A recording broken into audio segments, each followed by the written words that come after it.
अगली खबर जो जुड़ी है अमेरिका के टैरिफ से। खबर यह है कि अमेरिका की ओर से स्टील और एल्युमिनियम के इंपोर्ट पर 25% तक टैरिफ लगाया जा सकता है। क्या मतलब है इसका? इसका मतलब यह है कि पूरी दुनिया के वो देश जो अमेरिका को स्टील या एल्युमिनियम एक्सपोर्ट करते हैं, उनके लिए एक्सपोर्ट करना 25% महंगा हो जाएगा। इससे 85% तक इंपोर्ट में कमी आने की संभावना है, यानी कि अमेरिका में आने वाला स्टील और एल्युमिनियम 85% तक कम हो जाएगा।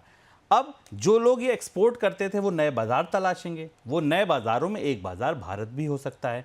तो भारत के निर्यातकों को ये चिंता सता रही है कि कहीं ऐसा ना हो कि नए बाजारों में जब सस्ती स्टील का डंप किया जाए तो हमारी कंपनियों को, जो भारतीय कंपनियां हैं, इनको दिक्कत होने लगे। सर, ये मामला बड़ा पेचीदा है। कैसे स्टील को लेकर भारत इसको संभालेगा और दुविधा आपको क्या लगती है अब इस पूरे बाजार की? भारत की ट्रेड नीति कई मोर्चों पर शुभम बराबर बता रहे हैं कि ट्रंप के फैसलों की वजह से बेहद उलझन में फंस गई है। स्टील एक बेहद महत्वपूर्ण कमोडिटी है। पिछले साल ही हमने चीन से भारत में स्टील के इंपोर्ट में 80% की बढ़ोतरी देखी थी। जनवरी से जुलाई के बीच में 2024 में करीब करीब 1.61 मिलियन टन स्टील का इंपोर्ट चीन से हुआ था, और तब से स्टील इंडस्ट्री इस बात की मांग कर रही थी, आपको याद होगा, कि चीन से आने वाले सस्ते स्टील के पर एंटी डंपिंग ड्यूटी लगाई जाए या उसे रोका जाए। अब यहाँ डर ये है, जैसा आपने बताया, कि अमेरिका में जैसे ही स्टील पर ड्यूटी आएगी, इंपोर्ट ड्यूटी आएगी, और स्टील पर इंपोर्ट ड्यूटी बढ़ाने के मामले पर यहाँ पर तो पिछले राष्ट्रपति जो बाइडेन भी सहमत थे। डेमोक्रेट्स की सरकार ने भी इस तरीके के संकेत दिए थे। अगर डोनाल्ड ट्रंप अमेरिका में स्टील के आयात को सीमित करते हैं, 25% की ड्यूटी लगाते हैं, तो चाइना जैसे देश के पास अपनी डोमेस्टिक स्टील को बेचने के लिए नए बाजारों की जरूरत होगी।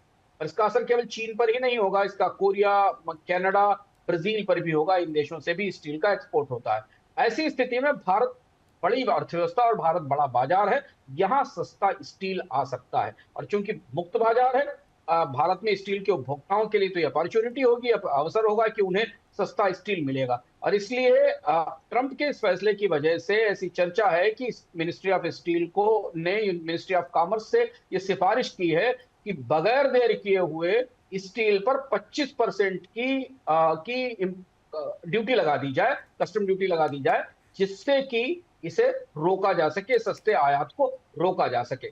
अब दुविधा ये भारत के लिए कि भारत एक तरफ तो अमेरिका के लिए अपने बाजार में सीमा शुल्क की दरें कम कर रहा है, उसे घटा रहा है, और दूसरी तरफ से अन्य आयात के लिए एंटी डंपिंग ड्यूटी लगानी पड़ेगी, या इंपोर्ट ड्यूटी बढ़ानी पड़ेगी एक ही उत्पाद को लेकर। ये भारत के कॉमर्स की और ट्रेड की बड़ी दुविधा है। और स्टील के साथ कुछ अन्य उत्पाद भी, जैसे जैसे अमेरिका की तरफ से ड्यूटी बढ़ाने की प्रक्रिया और तेज होगी, कई सारे ऐसे उत्पाद हैं जिनके जिनके भारत में पहुंचने का और डंपिंग का खतरा बनता दिखाई दे रहा है।